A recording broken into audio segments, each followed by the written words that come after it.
इन्द्रजात्रा पर्व गान्तोकमा सम्पन्न भयो।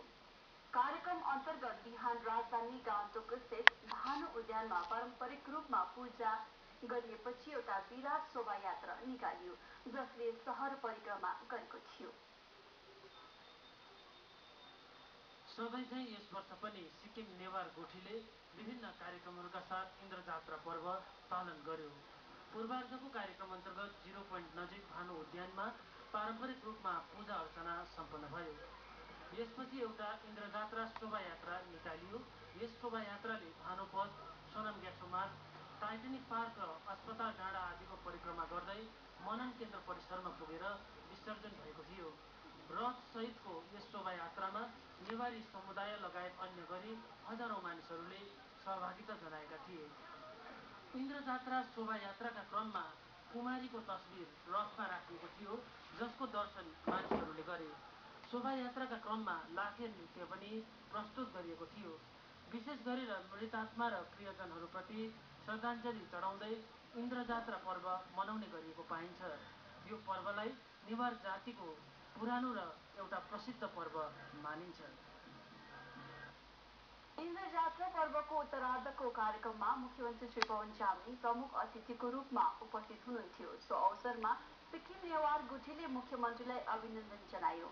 मनन केन्द्रमा आयोजित यस कार्यक्रममा नेवारी समुदायका मानिसहरूको व्यापक उपस्थिति थियो भने रङ्गारङ सांस्कृतिक कार्यक्रम पनि पेश गरिएको थियो। नेवार जातिको पवित्र पर्व इन्द्रजात्राका अवसरमा सिक्किम नेवार गोठीले आयोजना गरेको समारोह अन्तर्गत उत्तरार्धको कार्यक्रममा राज्यका मुख्यमन्त्री पवन चामलिङ मुख्य अतिथिका रूपमा उपस्थित हुनुहुन्थ्यो। सिक्किमका नेवार जातिप्रति सिक्किम सरकारका तर्फबाट मुख्यमन्त्री पवन चामलिङद्वारा पुर्याइएका विभिन्न योगदानहरूको उल्लेख गर्दै गुठीले उहाँलाई हार्दिक अभिनन्दन जनाएको छ। यसबाहेक नेपालको राजधानी काठमाडौँबाट आमन्त्रित विभिन्न क्षेत्रका लगभग प्रतिष्ठ 5 जना व्यक्तिहरूलाई पनि गुठीका तर्फबाट स्मृति चिन्ह प्रदान गरी मुख्यमन्त्रीको बाहुलीबाट सम्मान जनाइएको थियो। इन्द्रजात्रा पर्वको ऐतिहासिकतामाथि प्रकाश पार्दै इन्द्रजात्रा पर्वको दिन सरकारी बिदाको घोषणा गरिदिएर सिक्किम सरकारले नेवारी समुदायप्रति ठूलो गुण लगाएको कुरा सिक्किम नेवार गुठीका सभापति आर.के. प्रधानले बताउनुभयो। महासचिव मणिकुमार प्रधान, विक्रम प्रधान लगायत अन्य विभिन्न वक्ताहरूद्वारा पनि सम्बोधन गरिएको यस कार्यक्रममा स्थानीय कलाकारहरूले रङ्गारङ सांस्कृतिक नृत्यहरू पनि प्रस्तुत गरेका थिए। यस अवसरमा पूर्व मुख्य सचिव केसी प्रधान, मन्त्रीमण्डल र विधायक दलका सदस्यहरू, चारै जिल्लाबाट आएका नेवारी समुदायका मानिसहरूको अधिक सङ्ख्यामा उपस्थिति रहेको थियो।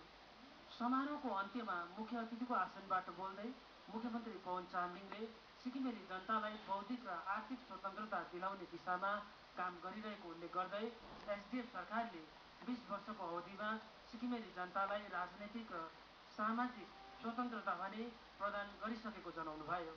आफ्नो सरकार सत्तामा आउन अघि सिक्किमका कतिपय मुख्य संस्कृति, भाषा र संस्कारहरू लोप हुने अवस्थामा पुगेको, तर सरकारको निरन्तरको प्रयासपछि वर्तमानमा सीमान्तकृत सांस्कृतिक विरासतहरू, भाषिक सांस्कृतिक मूल्य र सम्पदाहरूको संरक्षण भइरहेको उहाँले बताउनुभयो। गुठीका सभापतिद्वारा नेवार भाषिक सांस्कृतिक अध्ययन केन्द्रको स्थापनामाथि राखिएको मागमाथि बोल्दै मुख्यमन्त्रीले निकट भविष्यमा सरकारले यसमाथि पनि ठोस पहल गर्ने आश्वासन दिनुभयो। क्यामेरामा राजेन छेत्रीको साथमा एचबी शर्मा, नैमा समाचार। सिक्किम डेमोक्रेटिक फ्रन्टले बाइकर्स प्रकोष्ठको गठन गर्यो।